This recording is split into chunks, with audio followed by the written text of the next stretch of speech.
What's good, YouTube? This is a bit of a different video. I'm going to be explaining the PS5 Pro. If you've heard about me, I stream a lot, and I use this PS5. This PS5 Slim.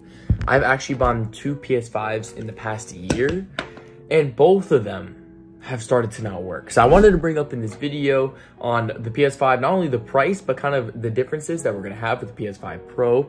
And I learned it from one YouTube video, so stick with me. I feel like I have some knowledgeable things to tell you. And even if you don't even have a PS5 yourself and you're thinking about getting a PS5, this video is perfect for you. So let me first start off with the first PS5. I got my first PS5 after saving up from enough donations that I got streaming on YouTube a year ago. Shout out to every single one of y'all for supporting when I streamed on YouTube at the time. And so at the time, I was able to get that money and buy a PS5. And this was around the time where PS5s were literally nowhere in New York. Now, obviously, there's a bit of a difference when it comes to the amount of stock on PS5. But at the time last year, I think it was 2023 of February, there was not much. So I had to spend, I believe, $600 something just to get the God of War, that game with, I don't know the game, but I had to buy that certain version of the PS5. And it worked great until a couple months later, it started crashing. It started overheating really crazily until eventually I figured out way later that it could be doing with the fans, the amount of dust that gets picked up. However, I do also have a realization that since I stream so much, I possibly don't think that PS5 should be able to handle how long I was streaming at the time. So I was in New York. I was 17 at the time. So then now let's go all the way to October. So about 7-8 months later, after I bought that first PS5, I bought a second one. And the reason I bought a second one was so I can leave the one in New York and I don't have to bring it back and forth with my suitcase.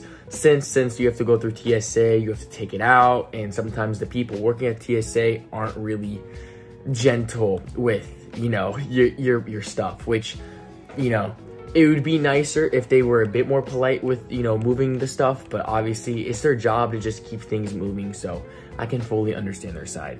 However, that's where you can see on my side on why I bought a second PS5. This time it was the Slim. The other one I have was not a Slim, it was still a disc version, but I ran into the same problem with this PS5.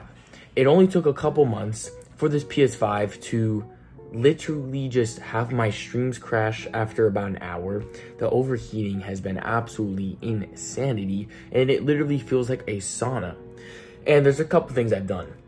First thing I've done is I try to put a little fan behind the PS5, and my goal is to try and kind of cool it down. That was my first thing. It worked a little bit for the first PS5 I had, but it got so hot that it just didn't even matter.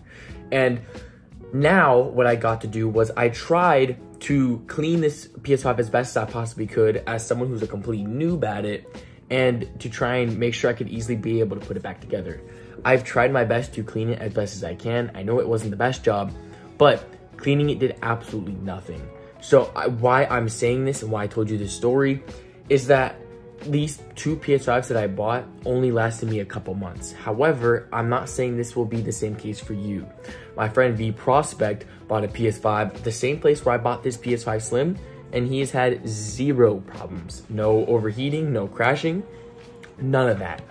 So I personally think I just bought two bad PS5s, and my summary thought process through it was PS5 has to print so many PS5s to keep them in stock. They make some bad ones and some better quality. And I personally believe that I bought a bad quality PS5 twice, which is super unfortunate. Obviously a waste of $1,000 when my job is streaming. So this is why it's kind of a bigger deal for me. And this is why I kind of bring it up as if you are a streamer, or even if you're someone who can't really spend money like that too often, you start to realize that you are, you know, really cautious about what you buy, and especially when it breaks that quick for that high amount of price for an equipment, that's kind of ridiculous. So going into that, there's going to be a PS5 Pro that's coming out November 7th of 2024. So that's gonna be super amazing. I didn't really know about this until I literally saw a video on my For You page on YouTube today, which brought me to make this video. Do I think you should buy the PS5 Pro? Well, I'm going to give you some info, and you can let me know in the comments below by the end of the info if it will work out for you. It's going to be $700 for the PS5, which is crazy, which back last year, PS5s were almost around that price. So PS5 Pros are going to be $700, but obviously there are going to be difficulties on how much are in stock. So more than likely, unless you are one of the first people to buy out online, it's going to be inflated to about $800, $850, maybe even $900 to $1,000. Again, that's what happened with the PS5. And if more streamers or other stuff like that, big influence, say the PS5s are way better and all that, then there's going to be more influence on the market, meaning it's going to be very expensive the first couple months of when the PS5 gets released. That's just how it works when it comes to stuff like this. We've seen it with the past PS5s. It happens every time with new systems. So what should you do? If you are really planning to buy the PS5, know this. Obviously, you have to spend more money. However, the significant difference that I'm seeing in the big thing that they're trying to really, what I've seen at least when it came to promoting it, was just the quality. The quality seems slightly better. Obviously, there's more geeky type of details that you can have when it comes to the PS5 Pro.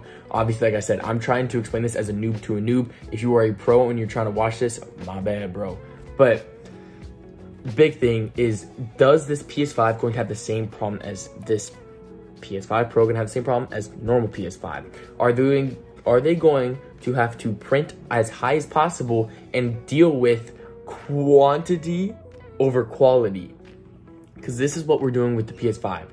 The quality of them are garbage. Half of them suck. 2 out of 3 ratio of them not working out of a couple months is terrible. You know what I'm saying? And I want you guys to let me know as well, because maybe I'm 2 out of 100, but I could be 2 out of 3. 2 out of 5. Maybe it's a 6 out of 7. If you get what I'm trying to put down, I want you guys to just let me know in the comments below if you guys are having problems with your PS5s, just like I'm having with mine. But if you have any advice as well, please let me know. Like I said, I'm a complete noob. I've tried my best to try and have the fans. I've tried to reset it, my PS5. I've tried to have all my storage cleared out. I've tried everything. I even tried unadding people on Fortnite. Like, I've tried absolutely everything I can, and I still end up either lagging on a game, and it's more than just Fortnite that's lagging. It could be different games. I've had streams crash. It's just the amount that it overheats it's too quick. And if your answer is possibly going to be don't stream too much, fair point, but it is also my job, so I have to try and work around that. And I personally thought, obviously this could be just a dumb thought, but I thought a $500 system would be able to keep up with streaming, but I could have just been dumb. Maybe I should have invested in a PS5, saved my money instead and bought a PS5, or should have bought a PC instead of a PS5. So to give you a full summary, PS5 has just done the quantity over quality. And I want you guys to be cautious that they might run the same thing. Most companies are money hungry. That's why they're doing a PS5 Pro. There's barely any difference except for the quality, which is just a little bit, but you're paying $200 extra for that extra quality. So take the information as you will. Let me know in the comments below. Should I make an updated video about PS5 Pro? If there's more information about it, I'll let you know. Thank you guys so much for watching. God bless. Have a great day.